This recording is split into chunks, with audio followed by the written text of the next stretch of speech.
Hi everyone, welcome back to the channel. So coming back to the topic, that is operating system scheduling algorithm. So this is our lecture number 26 where we are going to cover third important scheduling algorithm, that is priority algorithm. So this is very important for our examination. So in this session, we will start with the introduction to this particular algorithm, and I will share one practice question with you with some smart tricks that will help you solve such type of questions in the examination. So let's start with the introduction part. As its name implies, priority scheduling. Basically, it is a method of scheduling the processes available in the computer system, and the scheduling of processes are based on the priority. In previous types we have discussed, let's say we have three processes, their arrival time and their burst time is given. Now in this type of scheduling algorithm, one more column is added here, that is priorities of the particular process. Okay, let's say priority of process 2 is 1, its priority is 4, and its priority is 5. So according to the given priorities, we will allow processes to enter in the queue and use the resources. Okay, so it is a process scheduling algorithm based on priorities where the scheduler select tasks according to their priority. So in this example, the highest priority process is process P2, then we have process P3, and then last we have process P1. So our Gantt chart will look like this: process P2, then process P3, and process P1, and so on. Okay, the processes with the higher priority should be carried out first, whereas jobs with the equal priorities are carried out on the round robin or first come first serve basis. Okay, let's take another example. Process P1, P2, P3, and let's say we have 5 processes now. Okay, their priorities are 2, 4, 1, 1, and 5. Okay, so here we have 5 processes having different priorities. Now in this case, you can see here there are two processes, process P3 and P5, which have same priority.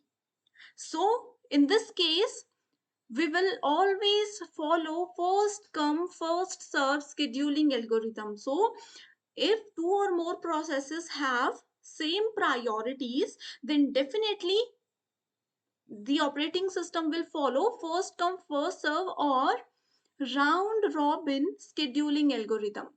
हमने अभी तक ये discuss नहीं किया है, next video में discuss करेंगे, but in this case you can also use FCFS, that is one of the important and basic types of scheduling algorithm. Okay, now in operating system we have already discussed so many times about preemptive and non preemptive scheduling algorithm, right? So what is the meaning of preemptive and non-preemptive? Non-preemptive means non-stop.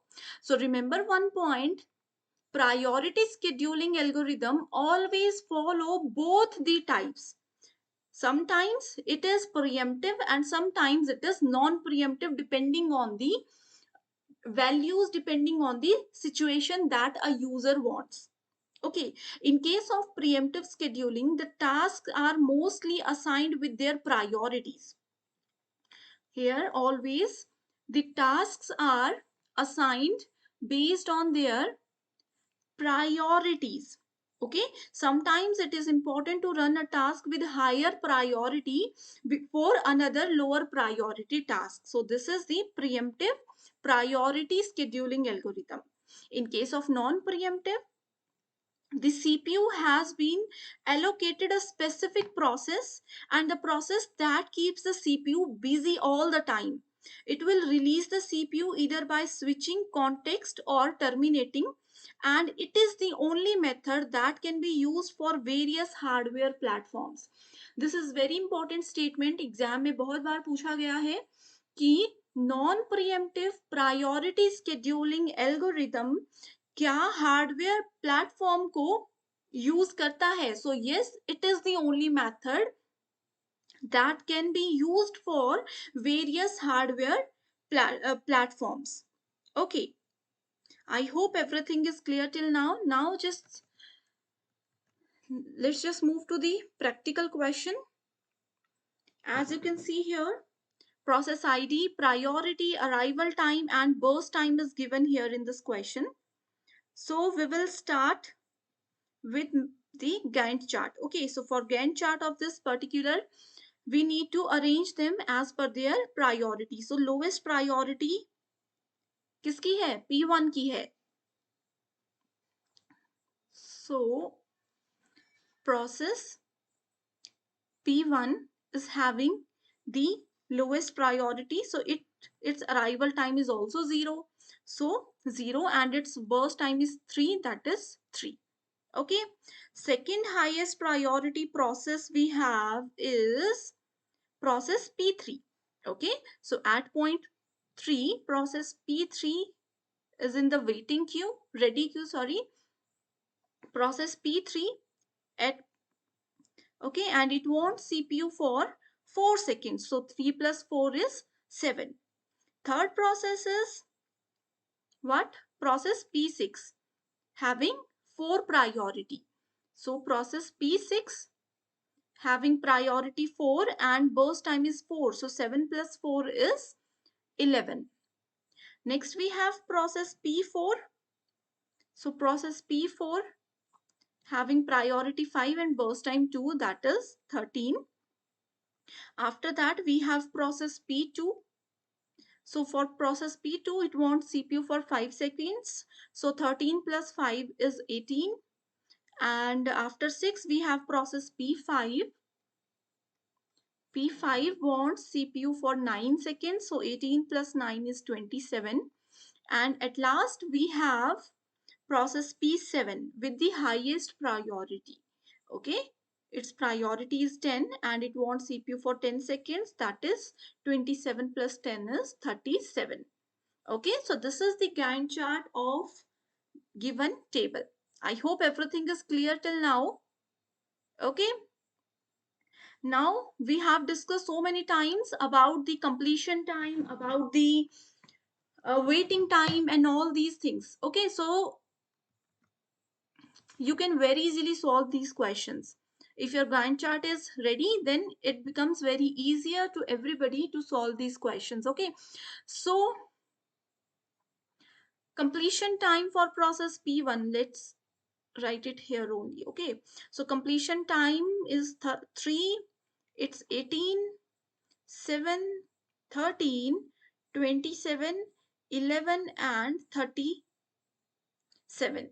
Okay, and turnaround time, I'm writing it here. Turnaround time for process P1 is 3, P2 16, then we have 6, then we have 9, 21, then we have 6 and 30.